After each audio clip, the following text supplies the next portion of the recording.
Good morning student, स्वागत है आपका फिर से हमारे चैनल आईटीआई एजुकेशन में। और आज हम लेकर आए हैं नया टॉपिक हमारा अर्थ, जो कि बहुत ही ज्यादा इंपॉर्टेंट है परीक्षा की दृष्टि से। तो चलिए शुरू करते हैं हम अर्थिंग या भू संपर्कन के बारे में। तो सबसे पहले मैं आप लोगों को बता दूं भू संपर्कन क्यों किया जाता है और कहाँ अनिवार्य रूप से स्थापित करते हैं। तो देखिए, सबसे पहले मैं भू संपर्कन या अर्थिंग के लिए थोड़ा सा इंट्रोडक्शन आपको दे दूं। प्रत्येक भवन में वैद्युतिक वायरिंग की स्थापना के अंतर्गत अर्थ अनिवार्य रूप से स्थापित किया जाता है। तो आपने देखे होंगे जब भी हम वायरिंग करते हैं तो उसमें हमें फेज न्यूट्रल के साथ साथ अर्थ भी बहुत ही अनिवार्य रूप से करना आवश्यक होता है। अब ये क्यों आवश्यक होता है? अर्थ की स्थापना मनुष्य के जीवन, भवन एवं मशीनों की सुरक्षा की दृष्टि से अत्यंत महत्वपूर्ण होती है।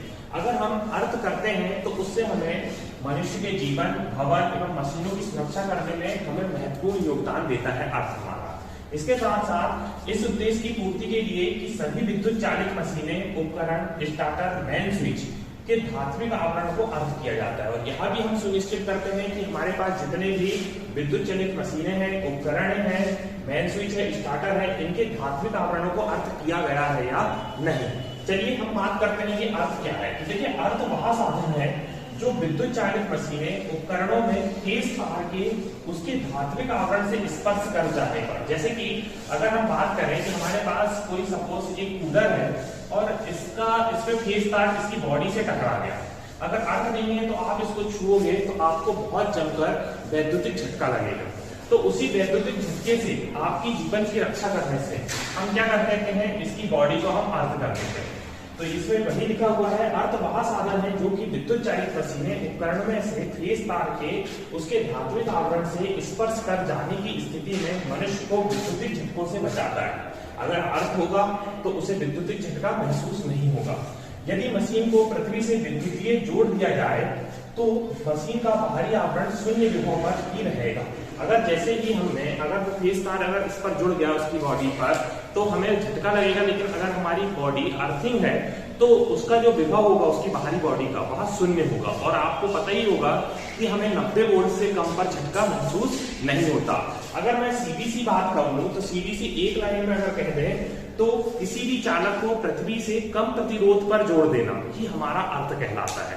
तो चलिए, हमने परिचय देखा, अब हम जानते हैं अर्थ के भू संपर्कन का महत्व या अर्थिंग का क्या क्या महत्व है। तो चलिए इसे भी देखते हैं। भू संपर्कन का महत्व। तो देखिए, विद्युतिक मशीनों एवं मनुष्यों को सुरक्षित रखने का कार्य तो हमारी अर्थिंग करती ही है, साथ में वैद्युतिक झटकों से बचाने के लिए भी आपको अर्थिंग करना अति आवश्यक होता है। तो पहला जो महत्व हुआ वह हुआ विद्युतिक मशीनें एवं मनुष्य को सुरक्षित रखने का कार्य, और साथ ही उन्हें वैद्युतिक झटकों से बचाने का कार्य भी हमारी कौन कर रही है? अर्थिंग करती है। अर्थिंग उन सभी मशीनों में की जाती है जिनके बाहरी आवरण धातु के बने होते हैं।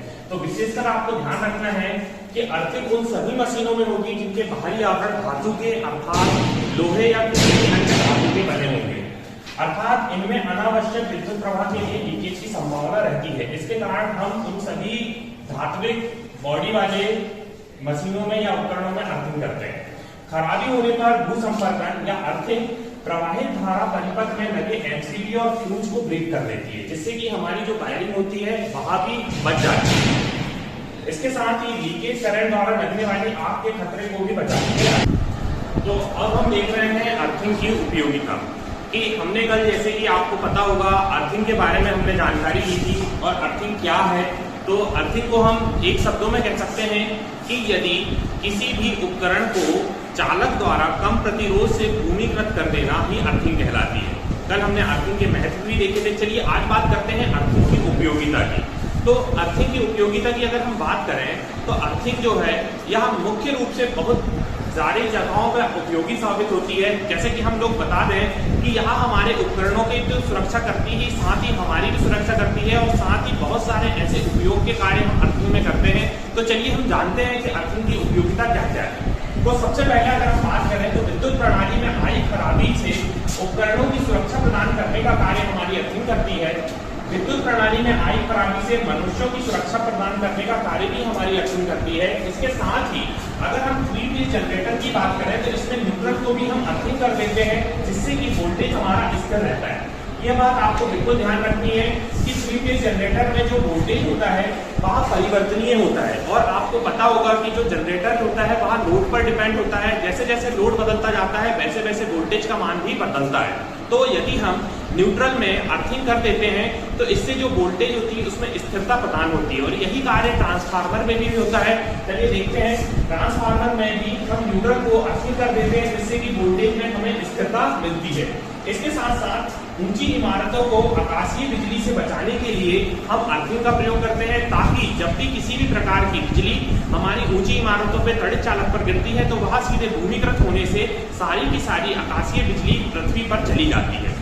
इसके बाद हम देखते हैं कि ओवरहेड लाइनों में या उससे जुड़े उपकरणों पे हम आकाशीय बिजली से बचाने के लिए अर्थिंग करते हैं। तो आप लोगों को पता होगा किसी भी प्रकार के उपकरणों को हम बहुत ही विशेष प्रकार से अर्थिंग करते हैं ताकि वह भी आकाशीय बिजली से बच सके। और यहाँ तक कि अगर हमने देखा है कि जो हमारी विद्युत लाइन आती है या टेलीग्राफ की लाइन आती है उसमें अर्थिंग वायर जो होता है वह वापसी का कार्य भी करता है। तो चलिए अब हम देखते हैं इसके आगे प्रतिरोध का जो मान होना चाहिए वह कम से कम होना चाहिए। तो हम बात करते हैं विभिन्न क्षेत्रों के भू प्रतिरोध मान की। तो जैसा कि आप लोगों को मैं बता दूं कि विभिन्न जितना कम से कम हमारा प्रतिरोध होगा वह उतना ही अच्छा कहलाता है अर्थिंग के लिए। तो अगर हम बात करते हैं सबसे पहले हमारे पावर जनरेशन क्षेत्रों की, तो पावर जनरेशन क्षेत्रों में अगर बहुत बड़ा पावर जनरेशन क्षेत्र है तो उसका जो प्रतिरोध होना चाहिए वह 0.5 ओम के करीब होना चाहिए। इसके अलावा हम बात करें कि छोटे पावर जनरेशन केंद्र की या छोटे शक्ति केंद्र की, तो उसका जो प्रतिरोध होना चाहिए वह 1 ओम के लगभग होना चाहिए। अगर हम छोटे सब स्टेशनों की बात करते हैं तो उसका भी 2 ओम के करीब होना चाहिए। अगर हम घरेलू वायरिंग स्थापना की बात करें तो घरेलू वायरिंग स्थापना में जो प्रतिरोध होना चाहिए वह 1 ओम से 4 ओम के बीच में होना चाहिए, जो कि बहुत अच्छा माना जाता है। इसके लिए हम देखेंगे कि किस किस प्रकार की हम अर्थिंग करेंगे। अन्य विद्युत संस्थान की अगर हम बात करें तो वहाँ की जो प्रतिरोध होना चाहिए वह 8 ओम के लगभग होना चाहिए। तो ये थे कुछ विभिन्न क्षेत्रों के और उनके प्रतिरोध, जिससे कि अर्थिंग के लिए जो प्रतिरोध होगा वो कम से कम होगा। चलिए देखते हैं इसके आगे। अब हम देखते हैं अर्थिंग से संबंधित शब्दावली।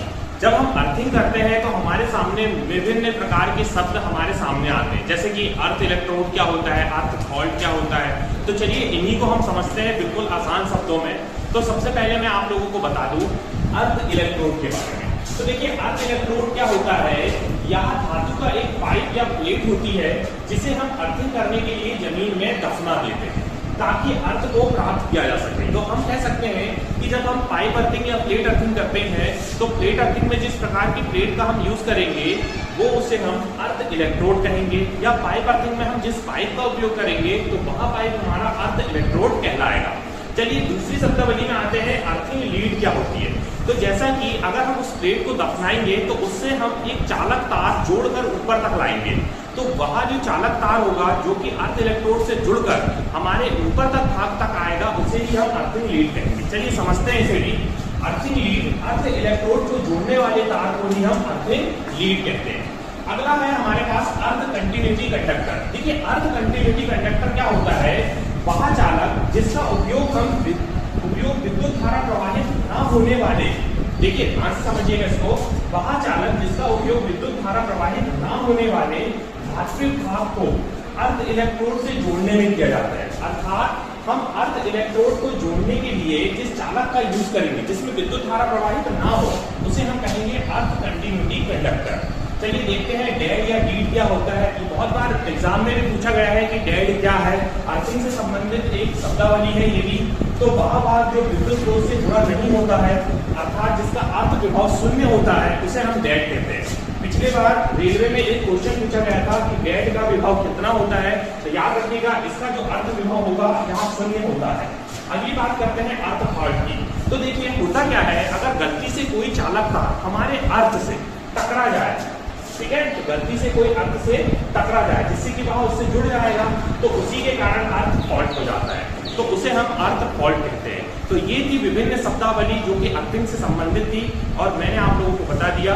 अगर हम बात करेंगे अगली क्लास में अर्थिंग क्या होती है, कितने प्रकार की होती है, सारी अर्थिंग को एक एक करके समझेंगे। तो यहीं तक आपको मैंने जो बताया बिल्कुल समझ में आया होगा।